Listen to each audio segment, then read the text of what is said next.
தமிழக ஆசிரியர் கூட்டணி சேலம் ஊரக வட்டார கிளையின் சார்பாக ஆசிரியர் பணி நிறைவு பாராட்டு விழாவை நடத்துகிறார்கள். இந்த விழாவில் தமிழக ஆசிரியர் கூட்டணியின் சார்பில் செய்தியாளர்களை சந்திப்பதில் பெரிதும் மகிழ்ச்சி கூறுகிறோம். 12 ஆண்டு கால இடைவெளிக்கு பிறகு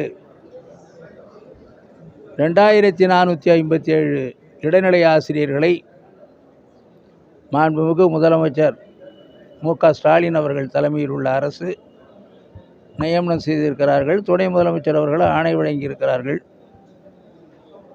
அதை உள்ளபடியே நாங்கள் வரவேற்கிறோம். ஒரு மருத்துவமனையில் இருந்தபோது கூட நான் இருந்த அந்த ஆணையை வழங்க முடியவில்லை என்று வருத்தப்பட்டு வாழ்த்து செய்தி தெரிவித்திருக்கிறார்கள்.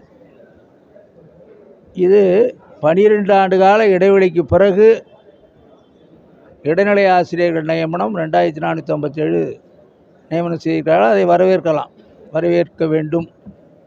ஆனால் அதே சமயத்தில் 15,000 ஆசிரியர் காலி பணியிடங்கள் உள்ளன தமிழ்நாட்டில். இடைநிலை ஆசிரியர் பணியிடங்கள்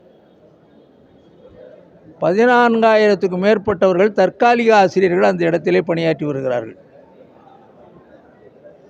அந்த தற்காலிக ஆசிரியர்களிலும் நியமன தேர்வை முடித்தவர்களும் இருக்கிறார்கள், தகுதி தேர்வை முடித்தவர்களும் இருக்கிறார்கள். ஆனால் 15,000 பள்ளிகளில் ஆசிரியர் பணியிடங்கள் காலியாக இருக்கிற போது இந்த 2457 போட்டதை வரவேற்கிறோம்.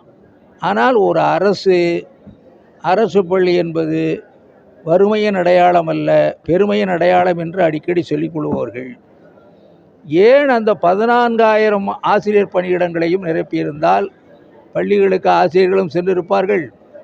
29,000 பேர் நியமன தேர்வை முடித்தவர்கள் இருக்கிறார்கள். அவர்களிலே ஒரு 15,000 பேருக்கு வேலைவாய்ப்பை அளித்திருக்கலாம். ஆகையால் எங்களுடைய வேண்டுகோளெல்லாம் முதல் கட்டமாக இந்த 2457 பேரை செய்திருக்கிறீர்கள்.